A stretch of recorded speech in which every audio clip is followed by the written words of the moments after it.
This was when I graduated the academy in 1988. That is a very young Wayne. My two favorite places that I loved working was motors.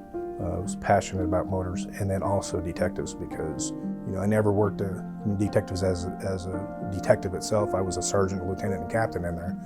But just seeing how the cases go through, it's interesting. This is the only agency that I ever worked for until after I retired, because I love this agency. That's one reason I came back, is because it's like my second home. It's family. Wayne Yarbrough. He'll go down in history for the Sheriff's Office, just because he spent over 30 years here, but he's known as the biggest prankster probably that the Sheriff's Office has ever had. In the back here, I got a fart machine. And when I was in detectives, I'd put it up behind somebody's desk when we have our meetings, and we'd go around the room. And when I get to that certain person, and it's a remote control one, and I'd let it off. I'm a prankster. He was my sergeant in detectives, and at the time I was working financial crimes, and I spent a lot of time on the phone with banks ordering financial records and such. And so he used to like to come in and talk to me while I was on the phone, which he knew would annoy me a little bit. So he threw a message on my desk one day and said, "I just need you to call this lady." She called, and she wants to talk to you about her case. So I picked it up after I was off the phone, and I looked at the phone number and didn't even think anything about it. I called the number, and I identified myself. "Hello, this is Detective Greg Herrera of the Washoe County Sheriff's Office. I'm calling for Mrs. Myra Maines." And not knowing anything, the gentleman on the other side goes, "She's not here." And I go, "You sure? This is Detective Greg Herrera, Washoe County Sheriff's Office, and I got a message to call her." "Sir, she's not here," with a more stern voice, and a little bit irritated because I was busy that day. And I go, "Sir, I got a message. She just called the Sheriff's Office." He goes, "Sir, somebody's messing with you. This is Nevada Crematorium." And at that point, I put together my remains, and I dropped the phone. I was in disbelief. I picked up the phone, and I was dying laughing by this time. I could hear the gentleman laughing. I go, "Sir, I apologize. Someone's just playing a joke on me." And I looked up in the doorway, and there's my sergeant, Wayne Yarbrough, and a couple other sergeants that were dying laughing in the doorway. And that's, I knew I'd been had at that point. I think the most important thing I can tell you about Wayne is what you see is what you get. There's no pretensions. He cared about his people. He always advocated for folks around him. I'm a people person. I care about our employees. I've probably put people before me quite often, but that's just the way I've always been.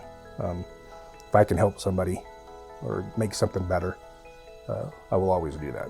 What I learned from him as a supervisor in detectives was he cared about his people. He always took care of us, no matter if it was a long call out for detectives, whether it was an officer-involved shooting. He was out there with his troops. He was giving them guidance. He was listening to them. He was seeing what their needs were, if they needed to be fed or they needed to make sure if we were, again, working those long nights. He was there making sure that his people as a captain were taken care of. I've always referred to Undersheriff Yarbrough as the glue guy. It doesn't matter where he goes, he brings people together. He just has that knack, that ability, that leadership. He truly cares about the mission. He truly cares about individuals, and that shows up. It just brings people together. You can count on him. People lean on him for his guidance and just his true professionalism. It's immeasurable what he brings as far as leadership in that area. We've accomplished a lot in 3 years. I'm very proud of what we've done. You're gonna see stuff in your career that nobody should see. My biggest accomplishment that I have is bringing in mental health. That was something that was ignored for years. Sheriff Balaam and I, when we came in, talked about that from the get-go. We wanted to change that stigma of you keep it to yourself and don't come forward, because, growing up in law enforcement, you never did, because you were looked down upon back then. And I think we've accomplished some of that. We're not where we need to be yet, but I think by bringing on the mental health counselor and recently the psychologist is a huge accomplishment for me. Originally, I told Sheriff Balaam I'd stay 5.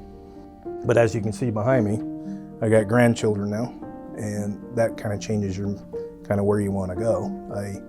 Growing up in law enforcement, I missed a lot of what my kids did growing up. And I didn't want to miss anything with my grandson. So that was a big factor in me deciding to leave. It had nothing to do with the agency itself. I love the agency. It's, you know, it's home to me here. It will always be home even when I leave again.